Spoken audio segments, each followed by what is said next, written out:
Assalamualaikum warahmatullahi wabarakatuh. Perkenalkan, nama saya Antarananda. Saya di sini akan mempresentasikan bagaimana komunikasi membentuk karir di masa depan. Ini adalah kunci sukses yang sering diabaikan karena komunikasi itu biasanya dianggap sepele ya teman-teman. Mengapa komunikasi itu penting? Yang pertama, satu, komunikasi adalah fondasi dari setiap interaksi manusia.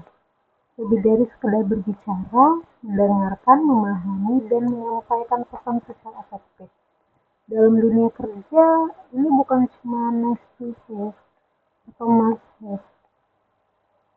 Ketiga, visual. Ilustrasi sederhana tentang dua orang berkomunikasi atau lingkungan interaksi. Komunikasi dalam mencari pekerjaan. Poin utamanya satu. Sebelum dapat pekerjaan, komunikasi sudah jadi penentu. Kedua, ada CV dan surat lamaran. Menulis yang jelas, ringkas, dan menarik. Ketiga, ada di tahap wawancara. Berbicara, menjawab pertanyaan dengan percaya diri dan jelas dan relevan.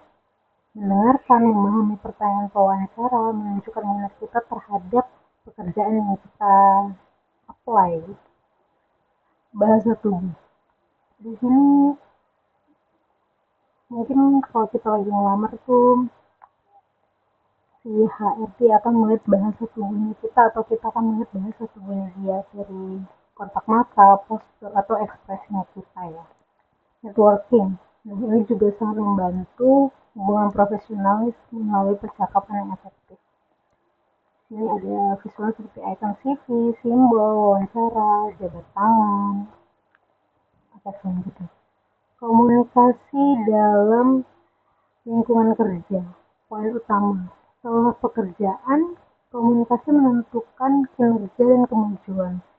Seperti kolaborasi tim, berbagi ide, memberikan feedback, dan menyelesaikan konflik. Memastikan semua orang on the same page. Presentasi dan rapat, menyampaikan informasi dengan jelas dan meyakinkan audiens kita. Ketiga, menyampaikan ide, meyakinkan atasan atau kolega tentang gagasan yang kita punya gitu. Keempat, mengelola konflik, menyelesaikan perbedaan pendapat dengan dewasa dan konstruktif.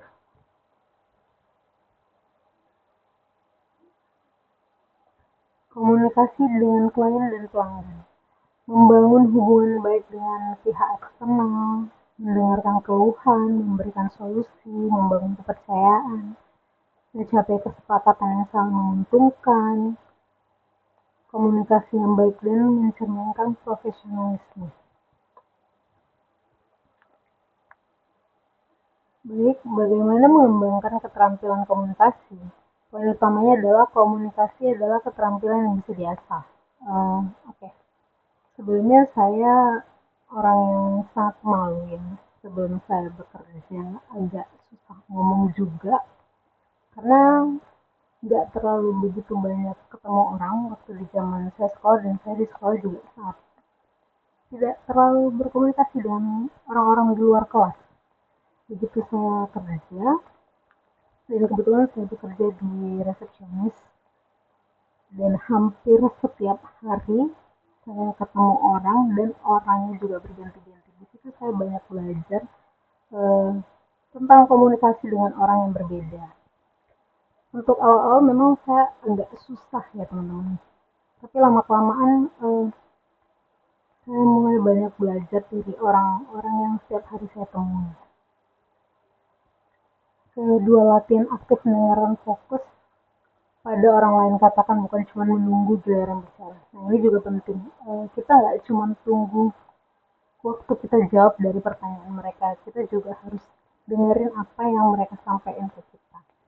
Tiga, meminta feedback. Tanyakan bagaimana cara berkomunikasi yang bisa ditingkatkan. Keempat, meningkatkan kosakata dan tata bahasa, berbicara dengan menulis lebih efektif. Kelima, latihan bicara di depan umum dan mulai dari kelompok kecil.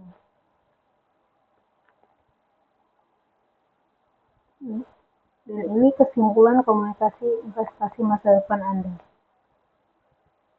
Komunikasi bukan sekadar soft skill, tapi power skill.